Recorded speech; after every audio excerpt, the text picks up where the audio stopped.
My name is Sheila Lamb, and I'm with the Virginia SBDC Network.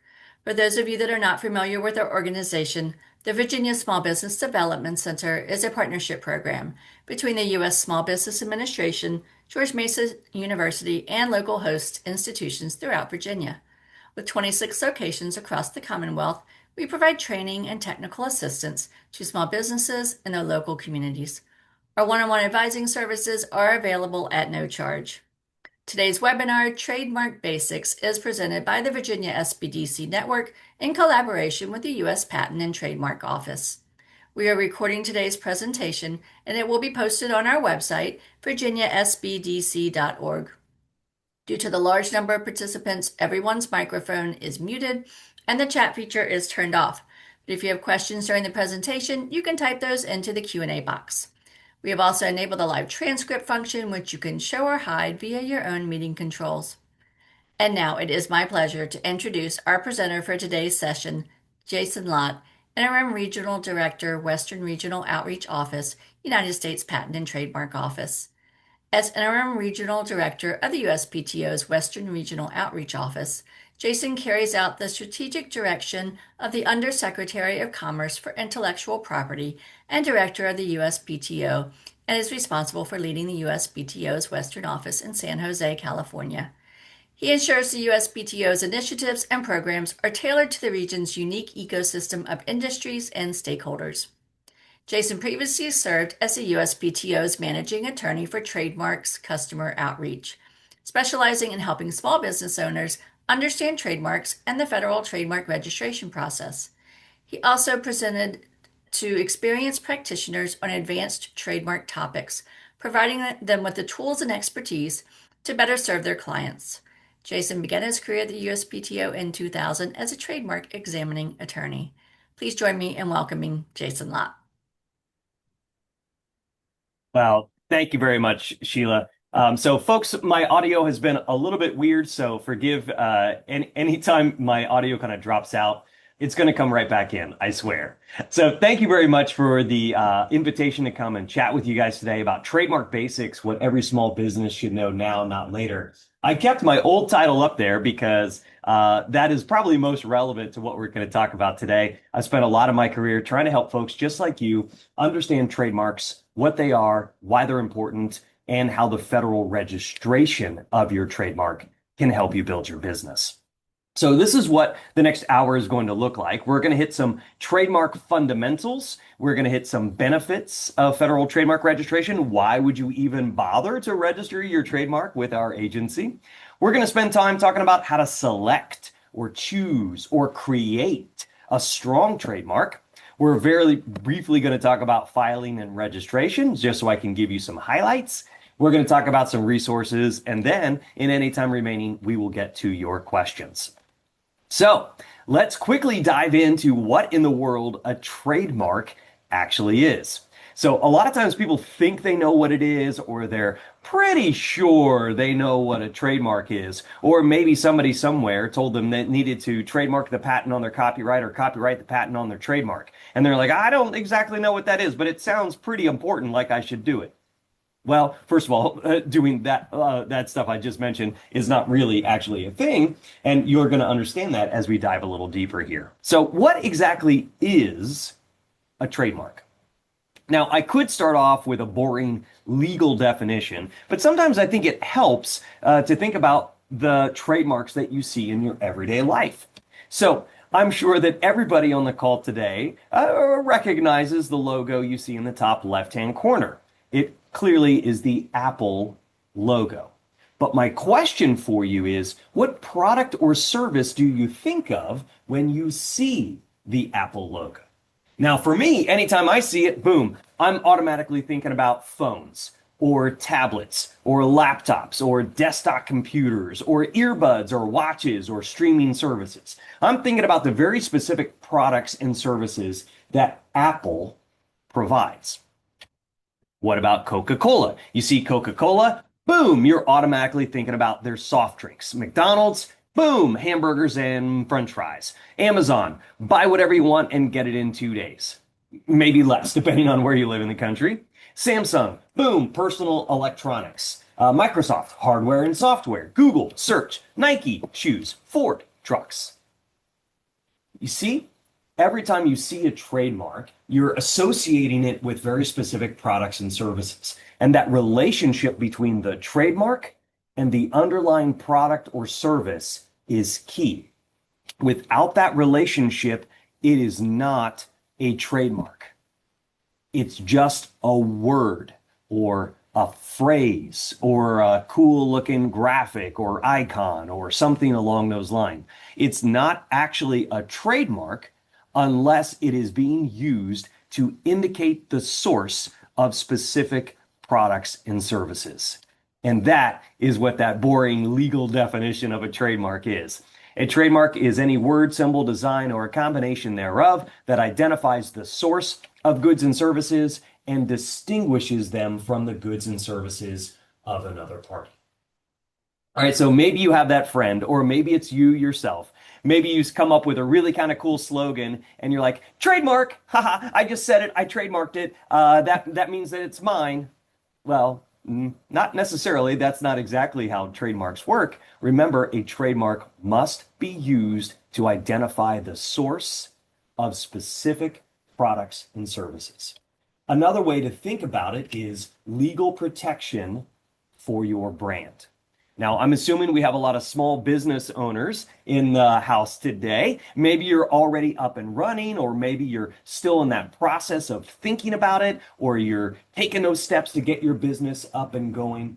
One of the things that you might be learning about either at the SBDC or in your own research or whatever it happens to be is some marketing person talking about your brand. What's your brand? You have to have a brand. You got to worry about your branding. Sure, yes, all of those things can be true. But the definition of what a brand is, according to most marketing people, is how your customers feel about you when they experience your product, or they see your trademark, or they walk into your brick and mortar, or they get food from your food truck. How do they feel about you and what you provide? That's sometimes what a brand often is considered, that feeling that it evokes. Well, as we all know, it's very hard to protect a feeling. So in order to protect as much of your brand as you can, you might want to think about your trademark.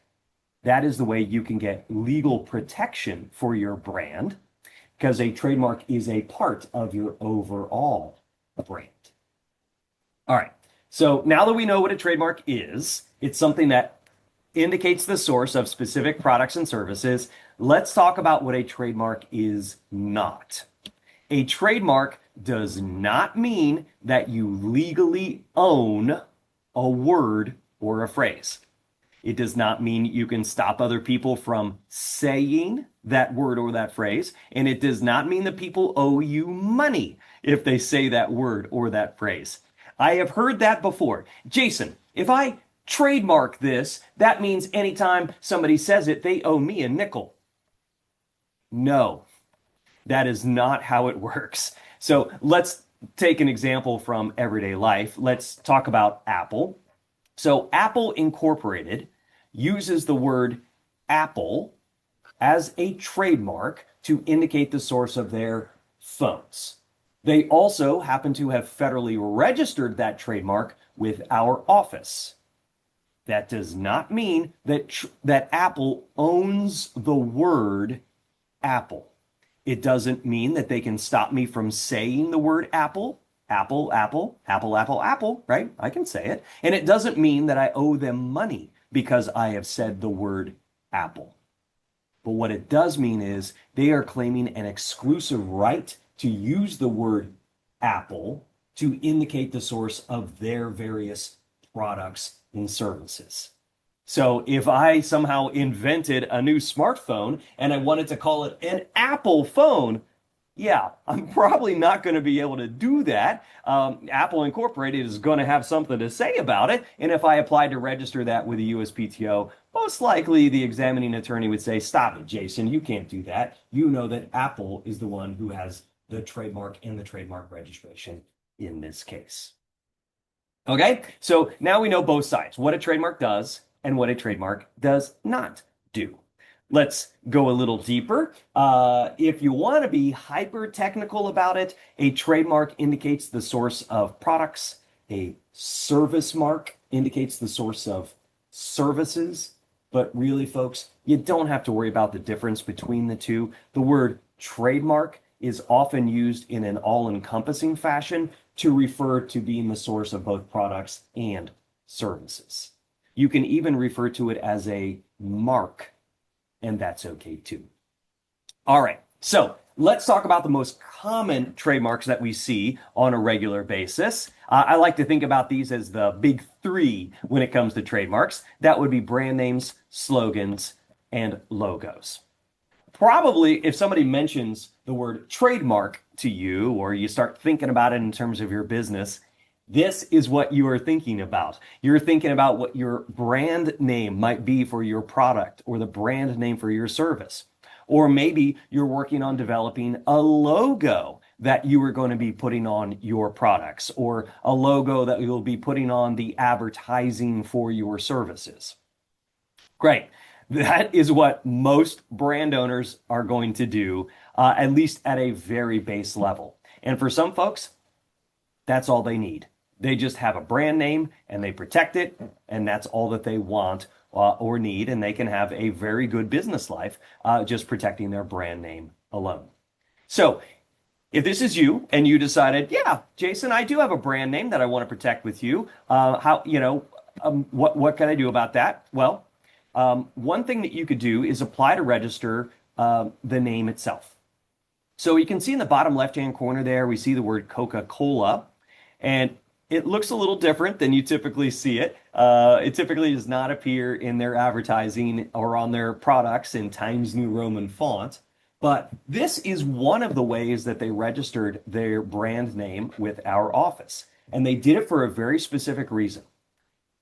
When you register your trademark in this fashion, it's called a standard character format. What you're doing is getting protection for the brand name itself, the wording itself, regardless of what it looks like. So what that means is when you submit your evidence to us of how you're actually using your trademark out there in the real world, we're not really going to care what typeface, style, size, color it appears in. It's protection for the wording regardless of how you're using it out there or what it looks like on your packaging or something like that. It is incredibly broad protection, and you will find that a lot of companies, especially those who are very sophisticated when it comes to trademarks, this is absolutely one of the things that they do. You too can take advantage of that. Just because you have some full color logo that you have created, it doesn't mean that's exactly what you have to upload into the application. If you're using the wording on its own without that other stuff, you might choose to apply to register it like this. To be clear, this is not for Coca-Cola to use in Times New Roman font. They don't have to use it in Times New Roman font. That's just kind of what we put it in when we print it on the registration certificate, because you have to put it in something. All right. Again, it's protection for the wording, regardless of the font style, size, color that they use in the real world. Same thing is true for slogans or taglines, as they're sometimes called. If you have one of those, you could apply to register that as well. You can see right here, they've done that with It's the Real Thing. They've protected many slogans over the past 120 some years, 130. Let's see, they got started in the late 1880s, mid 1880s. So yeah, about 100, almost 150 years, right? 140 years. So yeah, if you're using a tagline or a slogan, to indicate the source of your products or services, that's also something you could apply to register. Again, they do not have to use it in Times New Roman font, and most likely they will not. But again, this is just the format that you would apply to register it with our office.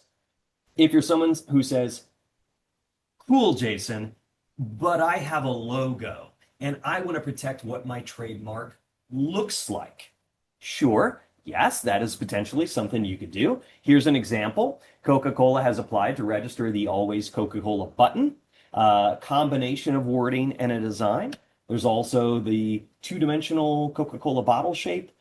They sometimes use, you'll see that on the cans and things like that. They've registered that with us. And also, of course, they've registered the Coca-Cola wording in that Spencerian font. That's how we typically see it out there in the real world. So what you see on the screen right now would be 5 separate applications. They're because they're really kind of protecting their trademark in using it in various different ways. So this is not a situation where to save money, they're trying to jam all the trademarks in there in one application. That is probably not going to work out well for you if you do that. I understand the impulse, but the issue is you probably don't actually use all of your trademarks all jammed up out there together. And so you'll never be able to submit evidence that shows that you're actually using your trademarks in that fashion. Last thing I will note on this screen so we can keep moving, you'll notice that there's no color on this screen. And oftentimes you see those Coca-Cola trademarks in color. Well, yes, they could have registered and have registered some various marks in very particular colors. But in this case, for these 3 trademarks that you see on the right-hand side, they chose to register them with no color. Because again, they want a broader scope of protection. Now, Coca-Cola has been using red and white and green for many, many years. But what if all of a sudden they decide, you know what? We're done with red and white and green. We're now going to do pink and purple and orange or something like that. So what they've done here is they have protection for their logos regardless of the color that they use in. So for you as a brand owner, maybe the only thing that you have is a full color logo that you've created on your own, or that the graphic designer that you hired to create your logo created for you. And you might be thinking, well, this is what I have. This is what I upload. Maybe it's your choice. You could do that if you wanted to and lock in, oh, I'm always going to be using it in these particular colors. Or you could do what many brand owners do, and they apply and register a version with no color claim in it so they can have more flexibility over the life of the registration. All right, we can talk more about that when we get to the end. Very quickly here, because I want to keep moving, just be aware that pretty much anything can be a trademark so long as it indicates source. It could be a sound like the NBC chimes, bum, bum, bum, or the sound of a lion roaring at the beginning of an Amazon/MGM movie. It could be a color. So if you have ever seen pink fiberglass insulation in your life, you have been looking at a federally registered trademark of Owens Corning. They're one of the first ones to do it. And they said, when we're using pink as an indicator of source of our fiberglass insulation. Tiffany's has registered the robin's egg blue color when used on their boxes and on their bags to indicate the source of their jewelry. Probably the most ubiquitous for most of us anyway is when we see a brown panel truck or panel van, somebody hopping out in a brown uniform delivering a package to your doorstep. Yes, that of course is UPS. And they have registered the color brown for use on their vehicles and on their uniforms to indicate the source of their delivery services. To be clear, it does not mean that Owens Corning owns pink or Tiffany's owns robin's egg blue or UPS owns the color brown. People are welcome to use those colors in their own trademarks, but there can be issues if your products and services are too related to what these other folks are doing and you're starting to use their colors in your trademark. All right, last thing I'll say here before we move on to a pop quiz knowledge check is take a look at the bottom right-hand corner. Even without a brand name on that bottle, my guess is everyone in the room today can identify that as Coca-Cola. So that's right. The three-dimensional configuration or shape of the product packaging here is distinctive. It is a trademark, and this has been around for over 100 years. The Coca-Cola, and specifically the bottlers of Coca-Cola, worked together to come up with this distinctive bottle shape in many ways to help overcome people who were not necessarily counterfeiters, but people trying to knock off Coca-Cola products. And they were creating their own versions of Coca-Cola, trying to trick people into thinking it was actually a Coca-Cola. And back in those days, the bottles of soda would be in a big ice chest, and then the water would actually peel the label off, so you didn't actually know what was in the bottle, what bottle the label had been on. And so in this way, you could reach in, you could feel the distinctive shape, the contour, bottle shape of the Coca-Cola, and know you were getting the genuine product. Think about a Weber grill or a Volkswagen Beetle. You see them, you automatically know the provider of that product or service. I'm not suggesting you have to have any of these things, folks. I just want you to think creatively about what you might be doing or using as an indicator of source for your specific products and services. Okay, real quick a knowledge check here, because I'm keeping an eye on the time so we can get to your questions. Does a federally registered trademark mean that you own a word or a phrase? You don't have to throw it into the Q&A. You can shout it out no matter where you are, unless you're in a library or a coffee shop, in which case, please don't shout it out. Just shout it in your head. Does a federally registered trademark mean that you own a word or phrase? And the answer is no. No, it does not. It means that you have the exclusive right to use that word or phrase to indicate the source of your specific products or services, but it is not blanket ownership of that word or that phrase. I'm assuming you all got that one right, so congratulations. Let's take a peek at this one. Now, this one is, we haven't talked about, but it is one that many small business owners get confused about. Do you have to use your business name as your trademark? Now, business name, sometimes called a trade name or a company name or your DBA, that's typically what you register with your state in order to do business in that state. Your business name is not necessarily your trademark. Those are actually two completely different things. It could be that I register Jason LLC in order to do business in Virginia. But I might have something really awesome that I use as my actual trademark with members of the public. So the answer here to do you have to use your business name as your trademark is no, no, you do not. Think about Apple, for example. Apple Incorporated would be the business name, but the actual trademark is just Apple, right? No ink at the end of it. Okay, let's move right along here and let's talk about why you might want to consider registering your trademark with our office. So in the United States, there are multiple ways of creating trademark rights. We're going to focus on two of them today, common law and federal registration. And if you're looking at those and being like, I'm not sure what you mean there, Jason, don't worry, I'm going to walk you through it. So here in the US, as I said, trademark rights are based on use. When you begin to use something as your trademark, you are beginning to create rights in that trademark. That is not necessarily true in some other countries. There, it's the first person who runs down to the intellectual property office. They're the one who gets the rights. But that's not how we do it in the US of A. We say in order to have rights in a trademark, you must be using it as a trademark. These rights, these common law trademark rights, are based on state law. They're not based on federal law. USPTO is a federal agency. Your rights under common law are going to be based on the state or commonwealth in which you happen to be operating. And these rights are great. They are actually incredibly strong and sometimes are even more powerful than federal registration rights. If we have time, we'll talk about Burger King. Okay? So right now, if you were out there using your trademark to indicate the source of your products and services, you are probably creating your common law trademark rights. Now, the issue is they are limited to the geographic area in which you are operating.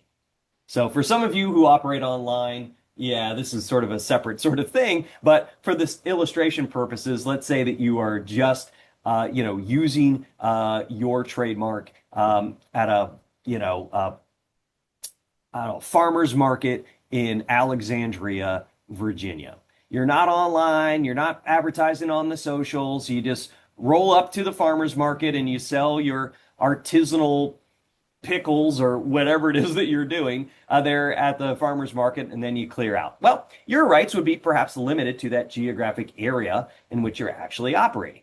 And that might be fine. You've got, I don't know, Colonial Pickles is your brand name, and you're doing that in Alexandria, Virginia. But then somebody in another part of the country is coming up with their own Colonial Pickles brand that they're selling at farmers markets in New England, right? Or something like that. Well, both of you would be building up your own common law trademark rights. And if you expand, at some point, you will probably be coming into conflict. Right? So that can be very tricky. People don't want to risk that. And so they are often looking for ways to get protection nationwide. We'll talk about that in just one second. Now, here's the thing, folks. I get this question all the time. What's up with the TM or the SM, Jason? Well, the TM and the SM are indicators of common law trademark rights. You do not have to ask permission from anyone to put a TM next to your trademark. There is no particular font, no particular style, no particular size, no particular placement. Most people put it on the right-hand side of their trademark in a superscript or maybe a subscript, but it's really up to you. The point is, you're trying to put people on notice, back off, this is my trademark, do not use it without my permission. Again, it's about notice to other people. All right? What you cannot do, however, is use the R in the circle symbol. That is reserved for trademarks that have registered with our office.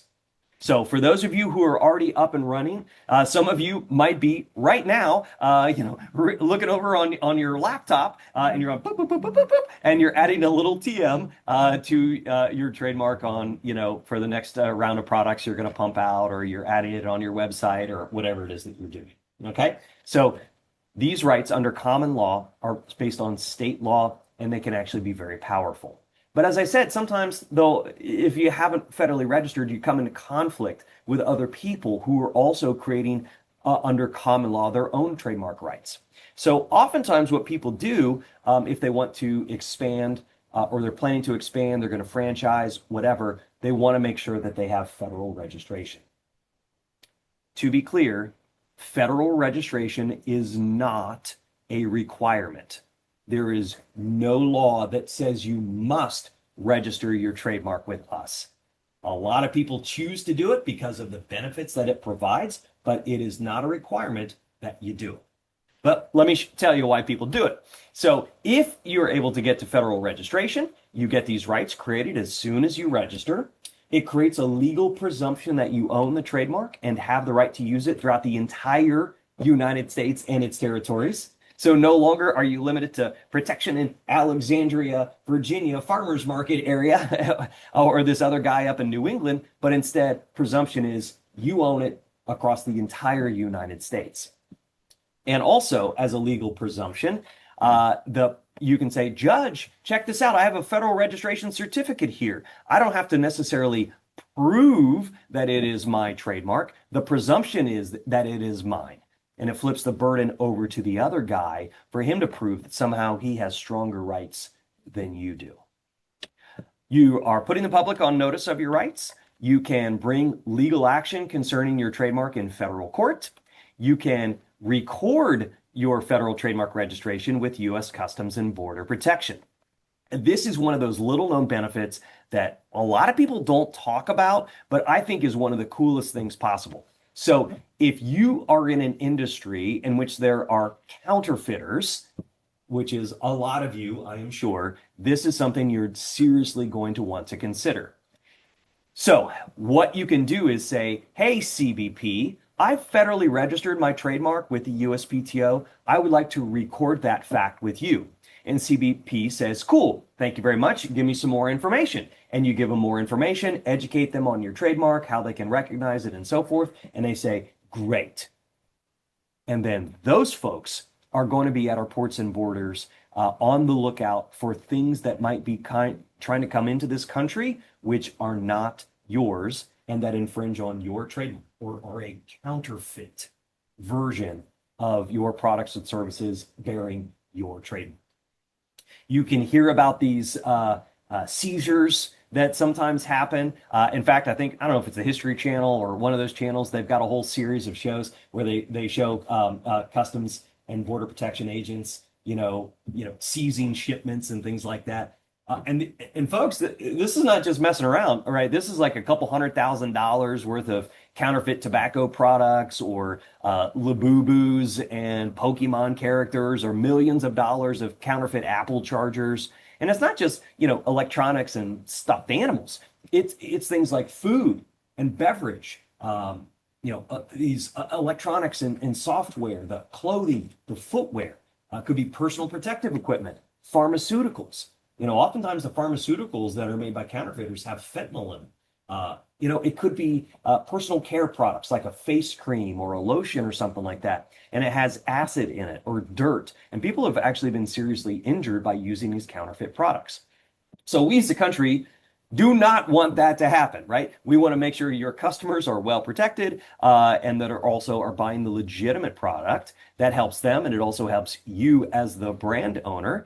So your customers aren't injured and your business isn't injured, and they can actually trust that when they see your trademark, they know they're getting a quality product.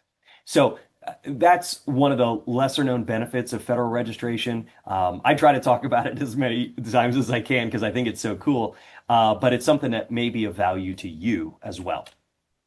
Let's see. You can use your registration as a basis for filing in another country.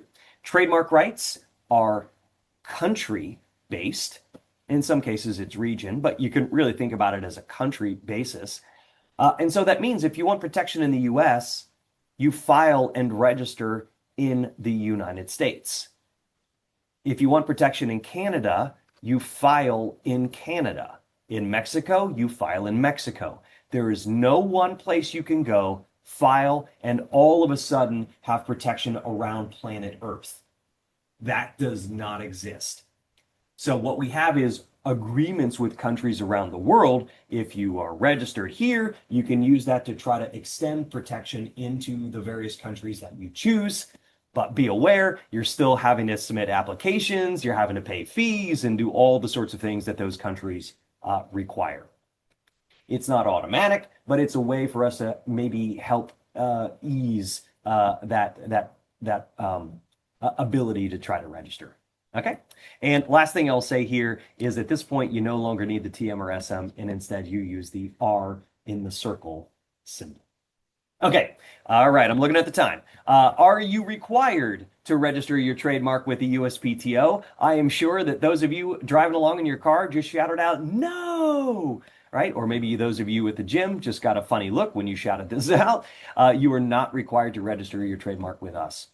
A lot of people do. We have 3.5, maybe getting closer to 4 million active live trademark registrations right now. Over the course of the USPTO, or the Patent Office, as it used to be called, there's probably 12 million that have come through the doors. So a lot of people do it. A lot of people find the value in it, but it is not a requirement. You could go your entire business life and never register with us, but you may be making yourself your life a little bit more difficult in terms of trademark. And you know the answer to this one. Does registering your trademark with the USPTO give you international protection? And again, the answer is no. No, it does not. Trademark rights are territorial. They are country-based. Okay, let's keep going so I can get to your questions. So we're going to spend a few minutes talking about how to select or choose or create a strong trademark. Now, sometimes people get a little confused by this and they think it's like a domain name and you're just like, oh, well, I just like type in some wording on your website and see if the trademark's available, and if it is, then I get it. No, friends, that is not how it works. All right. This is a legal process, a legal proceeding that you are entering into. So a couple of things to keep in mind. Our mission as an agency is to register your trademark. We want to register your trademark. We want to say yes. Our default is to say yes, you can register. However, not every trademark is actually registrable. There are reasons why trademarks must be refused registration. And we're going to talk about two of them in just a second. The other thing to keep in mind that is that even if you do get to registration, your trademark registration might not be enforceable, which is kind of weird to think about. If you've gone through the whole process to federally register, how can you be telling me, Jason, that I can't enforce my trademark rights? The answer is common law. So it is quite possible that someone out there might have stronger common law trademark rights than you do. We don't know anything about that because we don't deal with common law.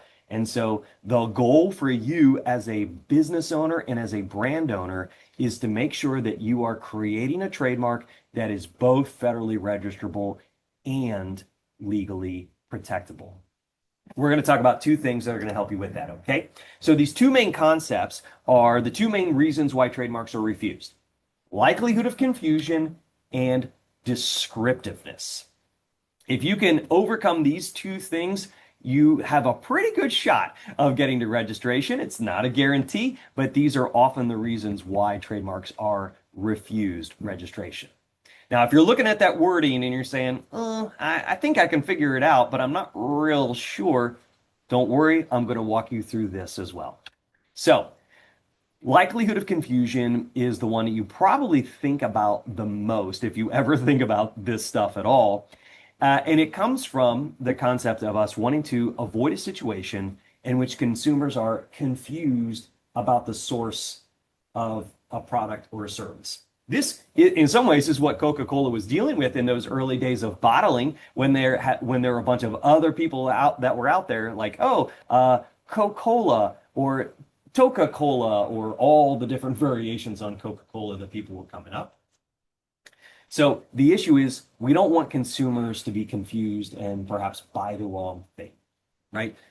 Or have somebody drafting on your strong trademark and siphoning away your customers. So we as an agency, we're not allowed to register trademarks if they're likely to cause confusion amongst consumers. So how does this work? Well, you apply. Your application gets assigned to one of our examining attorneys, and then one of the things that she's going to do is look in our database. And she's going to look to see, has anyone else already registered a trademark that is similar to yours? This is that likelihood of confusion test. And so she's going to look at your trademark and then look at this trademark. Are they confusingly similar? No? Okay, move on. What about yours versus this one? What about yours versus this one? This one, this one, this one, this one, right? She's looking in our database to see whether your trademark is confusingly similar to one that's right here. Now, when we say similarity, that doesn't mean identical. It just means, do they look alike? Do they sound alike? Do they have a similar meaning? Maybe a similar commercial impression? Doesn't have to be all of those things. It could just be one of those things. And if so, if these two trademarks are confusingly similar, she's going to move on to the second part of the test and ask, okay, what about the products and services under each of these trademarks? Are they related in some way? Now, relatedness can be a little bit of a fuzzy concept. It's not, are they different? Are they identical? It's, are they related? And the easiest way to think about it is to think about what you experience in your own life. Does one company typically make both of these products and use the same brand name on it? Does one company typically provide these two services under the same brand name? That's an easy way to kind of think about it. That's kind of relatedness. But it could also be complementary. Peanut butter and jelly, right? Basketballs and basketball hoops, right?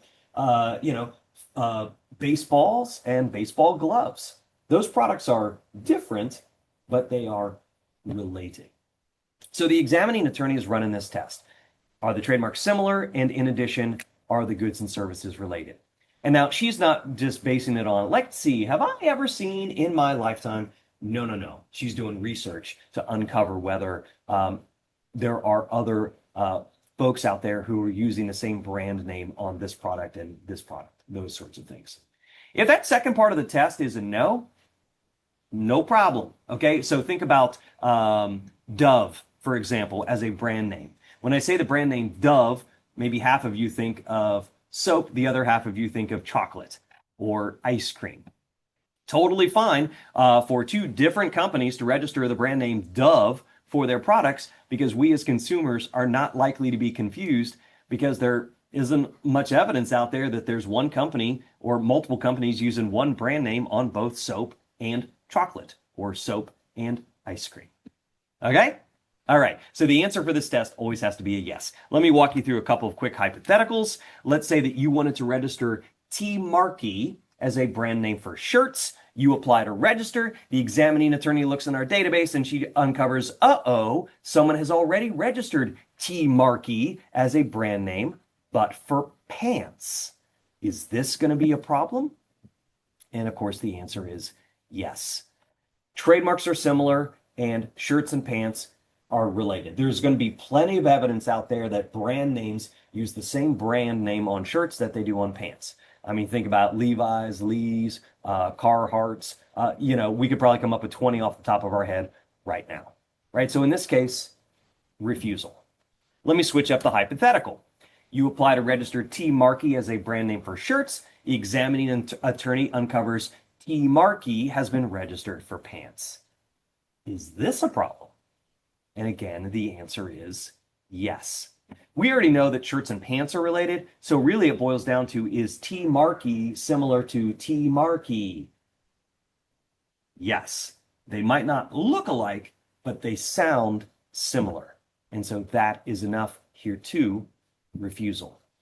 Let me switch it one more time. You apply to register T. Markey as a brand name for shirts. Examining attorney finds T. Markey has been registered for golf flags. Is this a problem?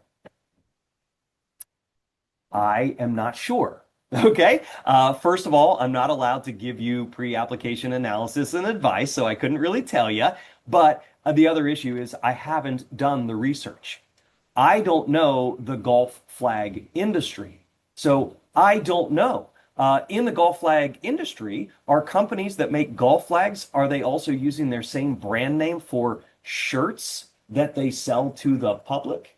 Or to flip it, are there clothing companies who also produce golf flags and use the same brand name as, the brand name for their clothing that they do as a brand name for golf flags?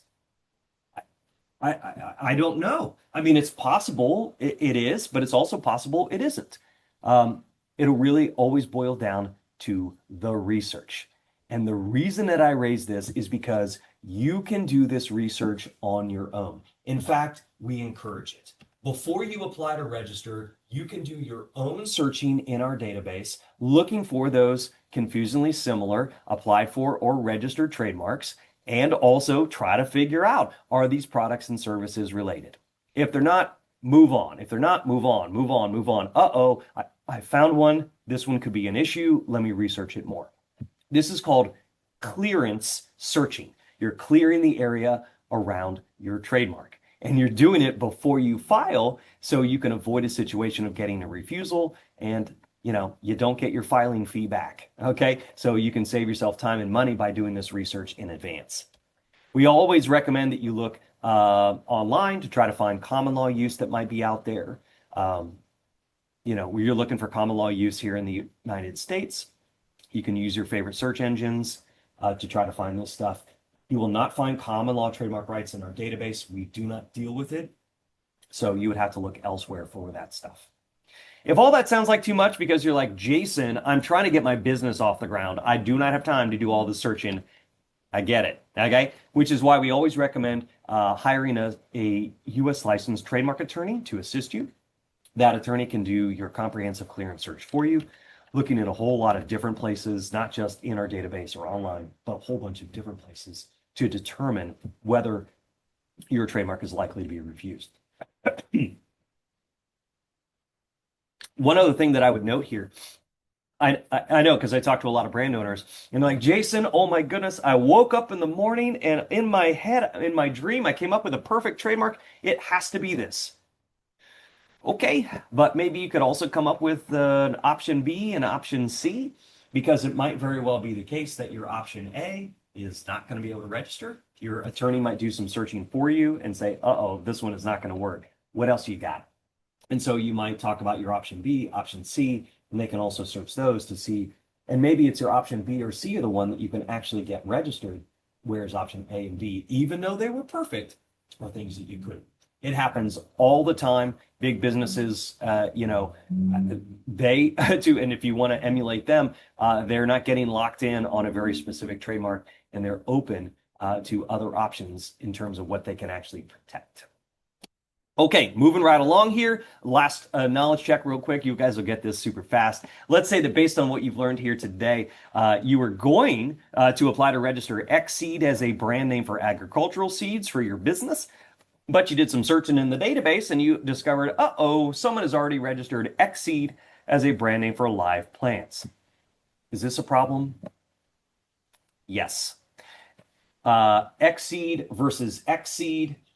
They're similar. They might not look alike, but they certainly sound similar. So we move on. Are agricultural seeds related to live plants? Yes. There's going to be plenty of evidence that companies use same brand name for both seeds and plants. So this would be a refusal. And this was actually a case from 1980 something, perhaps, in which these were found to be related. So, okay, let's move on. I only have about 13 minutes left here. So let's talk about the other big issue and the other big reason why your trademark could be refused. This is, again, one of those ones that not a whole lot of people talk about or think about. So you can really give yourself a step up by taking some action items based on this. So one of the other big reasons that we have to refuse registration of a trademark is that it's not actually functioning as a trademark because it's just describing what the product or service is. So the test here, does the trademark describe the good or the service? Okay. If it's doing that, if it's telling the consumer what the product is, it's not actually working as a trademark to indicate source. It's just telling you what the product is. Yeah, let me walk you through it, okay? So there's something called the distinctiveness spectrum, but I like to think about it as a temperature gauge that goes weak to strong or cold to hot. You are probably going to want to be in that hot range, that fanciful mark, arbitrary mark, suggestive trademark. And so let me talk you through each of these levels of that temperature gauge. The bottom one is the generic term or name for the actual thing itself. So let's see, I have a pen right here, like a a clickable sort of ballpoint pen. If I wanted my trademark to be pen as a brand name for a pen, that's going to be a problem. That is going to be unregistrable because it's just telling you what the product is. Another example would be milk for a dairy-based beverage. It's not indicating source, it's telling you what the liquid inside the container is made out of. It's made out of milk. So the generic name or term for the product or service is not even a trademark at all. Please try to avoid those at all costs. That's not legal advice, that's just common sense. All right. So as we move up our spectrum of distinctiveness, we uncover these descriptive trademarks. And again, these are things that directly describe something about the product or service. So, black and silver pen. Okay, well, that's kind of describing what this thing actually is, right? These are technically unregistrable at our office on what is called the principal register. I haven't mentioned the principal register, but that's the one you want to be on if you want access to all those benefits I was talking about earlier. There's another one that exists for things that are capable of being trademarks, but they're not really there yet. Brand owners are always pushing to get on that principal register. If your trademark is descriptive, it cannot go on the principal register unless you're able to show us that it is no longer descriptive, but is now distinctive. So no longer does it just describe a black and silver pen, but it has some additional meaning or recognition in the minds of consumers that when they see black and silver pen, oh, I know who that must be. Okay. Let me give you an example here of a trademark that was refused registration. Scoop as a brand name for ice cream. Our Trademark Trial and Appeal Board determined that it was descriptive of the serving size of the ice cream. So it was refused. And even if you do get registration under acquired distinctiveness, your scope of protection is kind of small. So you might want to move up the chain, up the gauge to a suggestive trademark, get a slightly wider scope, And a suggestive trademark suggests something about the product or service, but doesn't describe it. An example would be copper tone for suntan lotion. It doesn't describe suntan lotion. It just suggests that if you put the lotion on your skin and then you go out into the sun, your skin might take on a coppery tone, but your brain is making all of these leaps and jumps in order to get there. Suggestive trademarks, good. These are registrable, gives you a slightly larger scope of protection. Even bigger protection are fanciful trademarks, which are words that are just made up. They have no meaning in English or in any other language. They are sometimes called coined trademarks. They are inherently distinctive. They are registrable. An example would be Xerox for photocopiers, Kodak for cameras, Pepsi for soft drinks, Kleenex for facial tissues. Made up words have no meaning. But we, as consumers, now know when we see those trademarks immediately what products or service it happens to be provided with those trademarks. But when they first came into existence, they were fanciful. Very, very strong scope of protection. Same thing is true with arbitrary trademarks. These are trademarks in which the words do have a meaning, but the meaning has no relationship whatsoever to the product or the service. Again, inherently distinctive, registrable. An example would be Apple as a brand name for computers. All right. So think BlackBerry as a brand name for a mobile device, Gap as a brand name for a clothing store or article of clothing. Those words have meaning, but not in relationship to the product, right? If it was Apple as a brand name for apples, that could be a problem, right? Because in that case, it could be the generic term for the product, but Apple, when applied to a computer, is arbitrary. All right. Again, big scope of protection. All right. Real quick here, knowledge check, because I see I'm running out of time. I'm sure you'll get this one pretty quickly. Which one of these two would be registrable? Bicycle is a brand name for a bicycle? No. Or bicycle is a brand name for playing cards? Yes. Bonus points if you identified that that is an arbitrary use of the word bicycle as a brand name for those products. All right, real quick here so we can get to questions. If you decide that trademark registration is right for you, this is kind of what the process looks like. It's obviously more complex than this, but you apply, we examine. There could be back and forth between you and the examining attorney. If all goes well, you move on to this phase called publication. And then if all goes well there, you can move on to registration. My point here is, again, it is not an automatic thing, like, for example, domain name registration, where you pay money and you have selected a domain name and now, okay, cool, you have it for a year or whatever your term is. It is not how it works with trademarks, okay? This is a legal proceeding that you are entering into, and it can be complex.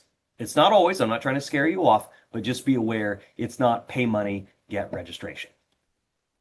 When you apply to register, you'll be using something called Trademark Center. The application itself is mobile friendly, guided user interface, saving your drafts, transparent costs, prompts for information. Our old system had none of those things, which is why we like to highlight it. And so folks have had really good experiences with the base application in Trademark Center. In terms of what goes in your application, this is just a high level list. There's more than this, so it's not exhaustive, but you have to tell us what your trademark is. That's your drawing. Do you want to, I say drawing, okay? It doesn't have to be a logo. It does not have to be some sort of pen and ink thing or a CAD, thing that you pumped out. It could be just the wording where you go type, type, type. You just type in the wording, that's your drawing. If you want to protect what the wording, regardless of what it looks like, or you upload a JPEG. You have to tell us what products and services you're using with your trademark. You have to tell us the legal reason you have to file. Is it that you're already using your trademark in interstate commerce, or are you not using it yet in interstate commerce, but have a bona fide intent to do so within the next 3 years? For a lot of you attending today, that might be you. You don't have the business up and running yet. You're working on the LLC. You're working on that business plan. You're trying to get financing, trying to get permits. You're trying to get whatever. That's why you're working with the SBDC, right? Because you're trying to get that stuff all put together. And the folks there are doing a great job helping you out. So that might be you, not using it yet, but it's okay. You can go ahead and apply to register your trademark, even if you're not using it yet. Just be aware you'll have to file more stuff and have to pay slightly more filing fees over the process in order to show us, yes, now I am using it in interstate commerce. I'm up and running. We have to know how to get a hold of you, and you got to pay that filing fee. Filing fee, base fee is $350. That'll allow you to register your trademark for products or services in what's called one international class. There are 45 of those, and they're kind of split up based on kind of like the types of products or types of services. But it's not per good or per service. So if I was going to apply to register Jason as a brand name for shirts, hats, pants, socks, shoes, they're all in one class, so my filing fee is $350. If I also wanted to register Jason as a brand name for online retail store services featuring clothing, that's in a separate class, so my filing fee would be $350 plus $350 or $700. That's the base fee, and a lot of folks try to keep it as close to that as they can. There's a possibility you'd pay more if you didn't include all the information that you were supposed to. You'll pay for that.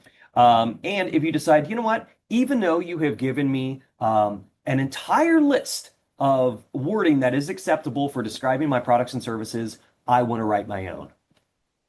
Okay, you can do that, but you're going to pay an extra $200 per international class for that privilege. And if you write something really, really long, you're going to pay even more money for that. We don't see a whole lot of that additional group of 1,000-character things. Most people aren't doing that. Over 80% are filing just a very base application with no customization in it. The ones who do are typically attorneys, and they're doing it for a very specific reason for their client. Real quick, there are obviously different reasons for refusal. We talked about two of them. Just be aware there are other reasons why your trademark could be refused registration, so just be aware of that. Be aware it's up to you to enforce your trademark rights. Could be a cease and desist letter, or maybe you have to sue somebody. We are not an enforcement agency. We cannot help you with that. That's why you might want to hire an attorney to assist you if you're running into problems with other people. So there is no trademark police. You must police your own trademark. The other thing I would note is that once you register with us, you're not done yet. If you want to keep your registration alive, there are certain things you need to do. Continue to use it in interstate commerce and file your documents with us when they are due, which is typically every 10 years, except for one exception in the early days. Real quick, because I see I only have 2 minutes left. Are you guaranteed registration of your trademark? Answer, no, no, you are not. As you saw, there are various reasons for refusal, but then again, you can sometimes overcome those refusals. So just because you get a refusal, it doesn't mean you're done, right? You might be able to argue against it or change some things, delete some things out, and so forth in order to actually get to registration. And last knowledge check here, if your trademark registers, do you have to do anything to keep it alive? And the answer is yes. You must continue to use it in interstate commerce and file your documents with us. All right, in our one remaining minute, just be aware, folks, there are a bunch of trademark scammers that are out there, so please, please, please be very, very careful. I hear these horror stories of people becoming victims, and I don't want you to become. So please educate yourself about trademark scams. They pop up all over the place. Typically, it'll happen after you file because your information is public record. The scammers get a hold of it, and within 24 to 48 hours, they're like, bah, bah, bah, bah, bah, bah, bah, you got to do this, you got to do that. Folks, that is not us. Okay? Once you apply to register, you'll get a filing receipt, and then you pretty much won't hear from us for another 4 or 5 months. All that other stuff that's happening, blah, blah, blah, you got to do this, you got to pay 4,000 euros, you got to send me a wire to Lithuania, I need some payment in gift cards. Not us, folks. Those are scammers. Please be careful and please protect yourself. If you want to get the word out, we have a social media toolkit. We'd appreciate that. Lots of great resources on the website, including our registration toolkit. And while we're doing questions, I can come back to this so you can scan that QR code. We have our Trademark Basics Bootcamp. It's currently on hiatus while I'm in my current position, but we hope to restart it soon. It's 8 weeks. It's totally free. It's totally virtual. Over 90 minutes every week, I take you through the registration process. Lots of other great resources. I'd also note our Trademark Assistance Center. If we don't have time to get to all your questions today, we probably won't. You can always reach out to TAC, as they're called, our customer service folks, and ask your questions. Please be aware that they are very short-staffed at this time. So if you call them, it might be 30 minutes, 60 minutes, sometimes longer to get a hold of somebody. We apologize for that. We're doing the best that we can in the circumstance, but there simply aren't enough people to take all the calls. So please approach with patience and with grace. And also keep in mind, as we finish out, no one in TAC, no one at the USPTO, including me, can provide legal advice, help you enforce your legal rights, or recommend specific private attorneys. Okay, I know we're 1 minute over, Sheila, but I'm happy to answer any questions that I can Great. during this time. All right, we have, well, quite a few questions. So I'm going to highlight some that are easy to answer and remind everyone that you're going to get an email with a link to both the recording and to these slides. So all of those great resources and places you can reach out to will be available to you. So, but one of the questions, Jason, that we had is trademarks registration, is it only for products or is it also for service-based? Also for services. Yep, either one. Okay. Do trademarks, and you might have covered some of these, but Yeah. I always like to reiterate, do trademarks expire like patents? Not in the same way. So patents will, a utility patent will run out 20 years from the date of filing. Copyrights also run out after a term of years. Trademarks do not have to. They can literally last forever, so long as you continue to meet all the requirements. Think about your Coca-Cola, PepsiCo, bicycle playing cards, Van Camp's, Carnations, Bird's Eye, all those sort of like old turn of the century 1800s into the 1900s trademarks that are still alive and kicking. Those companies are still out there. So they can last forever so long as you continue to meet all the requirements. Great. And Jason, you let me know when you need me to cut off. I mean, if we can go like about 5 more minutes, if you're good. Look, let's Okay, go. we'll do that. And just a reminder, everyone, we'll get through the questions we can. And if not, you can reach out with the information that Jason provided. So let's see. Another question was, can a trademark be a picture image of a plant, or does it need to be drawn? So you're using an image of a plant as a logo for a product. I'm not sure if the person who asked that question could elaborate.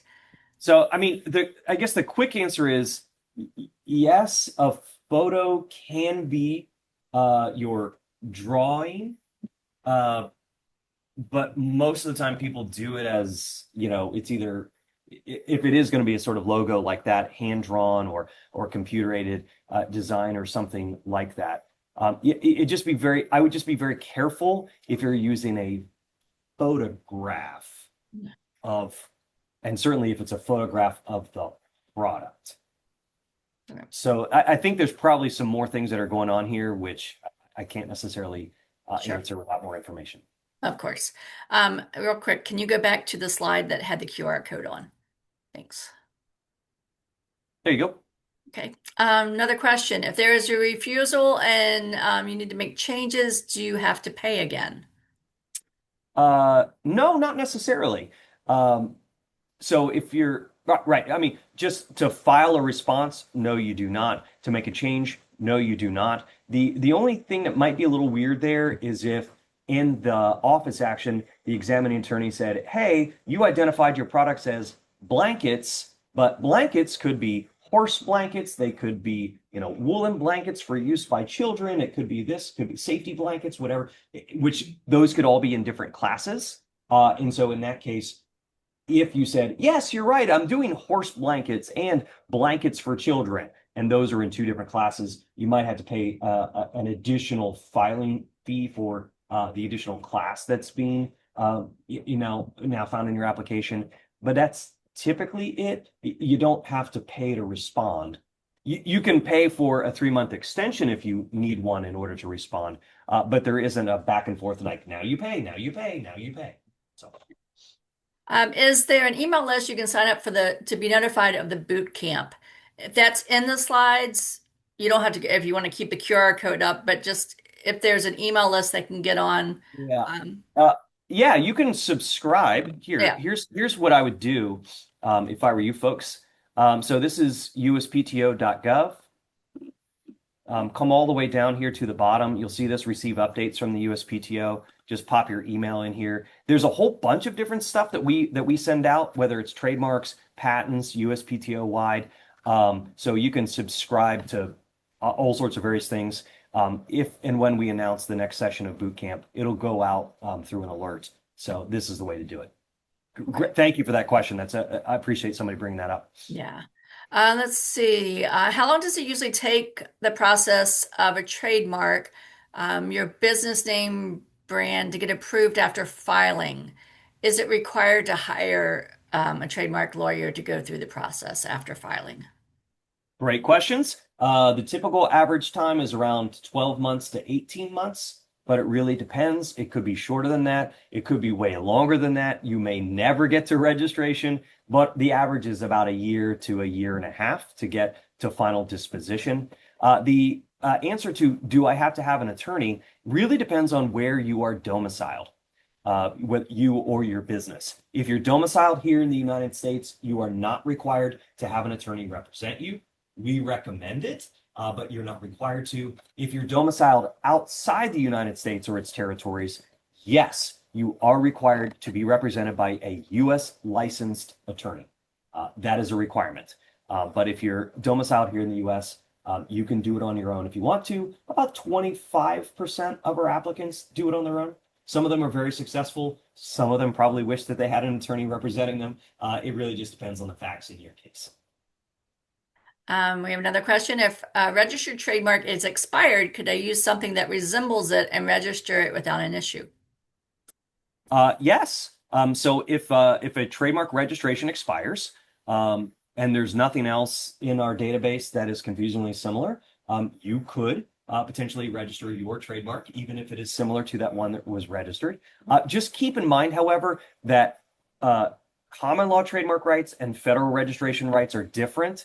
And so just because the federal registration has gone away, it doesn't mean that the underlying company and its common law trademark rights have also gone away. And so even if you could register it and we don't have a problem with it, that other those other folks might if they are still in existence. So I would say just be careful and make sure you're doing your research to make sure you're not going to run afoul of that company's common law trademark rights. Okay, we'll do a couple more and then we probably should hop off. Let's see. This one's if I successfully trademark the name of my app, um, so it's for readers and writers, not music focused, but there's a musician performing under the same name, but it's hyphenated. Is there a conflict? Can't hear we can't hear you, Jason. Jason, can you hear me? Can't hear you at all. Talking, talking, There you talking. go. All right, here we go. It clicked in. All right, good. Thank you, Zoom. Thank you, Zoom. I appreciate that. Exactly. Uh, that question is one I cannot answer. That is Okay, asking for pre-application advice. But here's what I will gotcha. say. Think about the things that we talked about with likelihood of confusion. So comparing Xseed versus Xseed, T marquee versus T marquee. Do you think the addition of a hyphen or the removal of a hyphen or jamming it together, pulling it apart, is that enough to not make them similar anymore? And in addition, think about that relatedness stuff. You might be doing it for reading and writing, they're doing it for music, but what does the evidence show? Are there other apps that are out there or whatever that, do reading, writing, math, music, painting, sculpture, whatever, like, I don't know, right? So you'd have to, again, do that research to see if you can figure out whether there's actually going to be a conflict or not. It's a very complex analysis that goes beyond just those two things. There are a whole lot of factors that come into play, such as like commercial weakness versus conceptual weakness, and all sorts of things like that.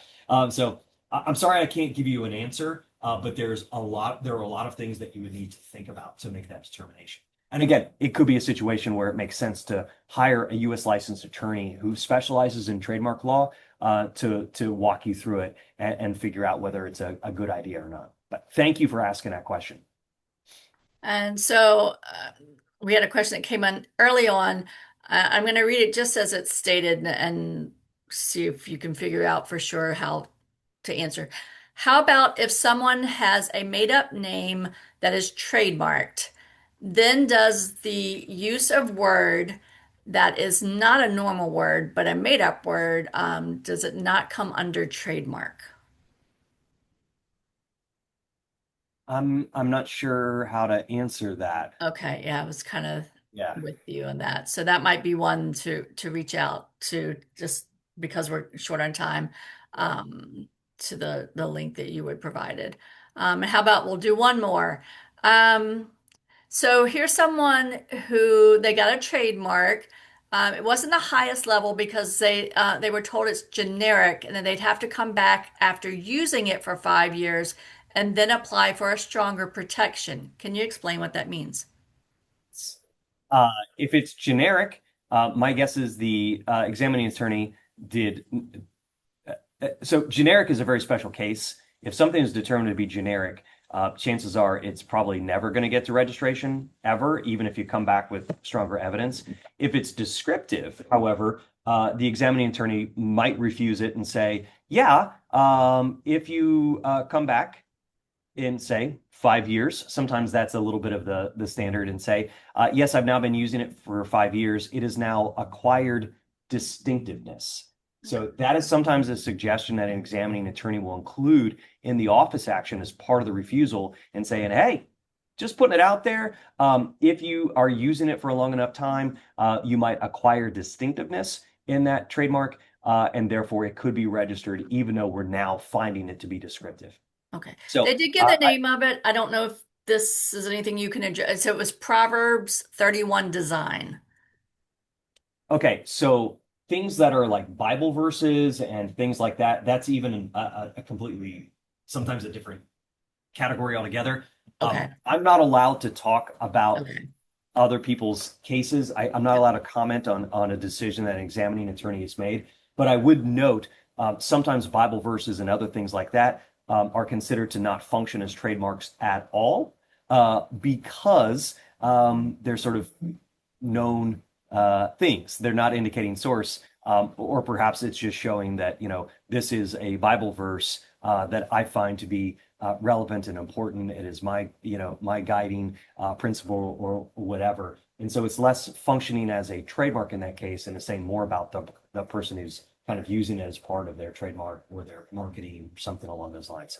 So again, sorry, I can't comment on it. I love that you're asking the question, but I'm not allowed to comment on decisions in cases that examining attorneys have made. Okay, we're going to do one last question that I think is broad enough for everyone. Are there any restrictions with the drawing of the trademark? Restrictions.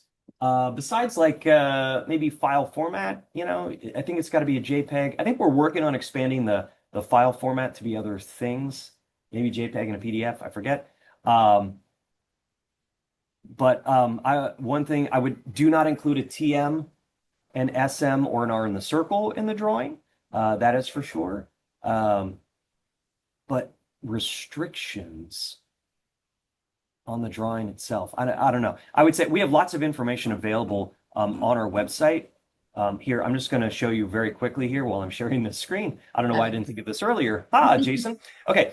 Hover over trademarks up here at the top. Come down here to Trademark Basics on the left-hand side. You'll see lots of information here, a lot of stuff that we talked about today. Under Preparing to File, you can see this link here for drawings and specimens. There's more information here which you might find helpful, including a link to this, learning about the types of drawings and so forth. So maybe if you're, I don't know specifically what you're kind of looking for in terms of an answer, maybe here in the what are the requirements for a drawing, right? So you can really dig deeper in this section right here to maybe you'll find what you're looking for here. So that would be my recommendation for you. I love that you have so much information available right there that they can possibly figure out answers to the questions without having to wait those 30 minutes, an hour, or whatever you were That's right. That's saying. right. So with that, we're going to wrap it up. I'm sorry if we did not get to your question. Hopefully you can find your answers on the USPTO website. Or you can reach out as Jason put in his slides. We're going to send those out to you so you can reach out there too. So any very last words of wisdom, Jason? The last words of wisdom I would say is wherever you are in your business is a great time to be thinking about your trademark. Whether you're not even started yet, but you're just in those beginning stages, thinking about this now is incredibly important. if you're already up and running, if you've been running for 1, 2, 5, 10, 30 years. Look, I had a conversation one time with a couple of sisters who were running a restaurant for 30 years. And they're like, yeah, Jason, we were kind of thinking it'd be a good idea to protect our trademark. And I'm like, well, maybe. Okay. But maybe not. Maybe they don't need to. So anytime is a good time to be thinking about your trademark because I will say this. If you think about all the big brands that are out there, their trademarks are billions of dollars in valuation. That's billions of dollars in valuation for the company. It might not just be the physical stuff that they have, but their intellectual property, their trademarks, their patents, their copyrights. That's where a lot of the value is. And all of those big companies were just small time folks at one point. That might be you running it out of the garage, maybe from the kitchen table. Everybody started small, everybody started somewhere. So there's nothing to say that you can't also be one of those big international companies at some point in your business life. So thank you for coming today. Thanks for listening to me talk about trademarks. I could do it all day because I love this stuff so much. So I appreciate your time and attention. Jason, thank you so much. And thank you for making it fun. And I also want to thank everyone who joined us today and for those who stuck around after our initial, our 1 o'clock cutoff time. Thanks, Jason, that you stuck around too. I'm going to remind you all again that you're going to receive an email with a link to both the recording and to these slides.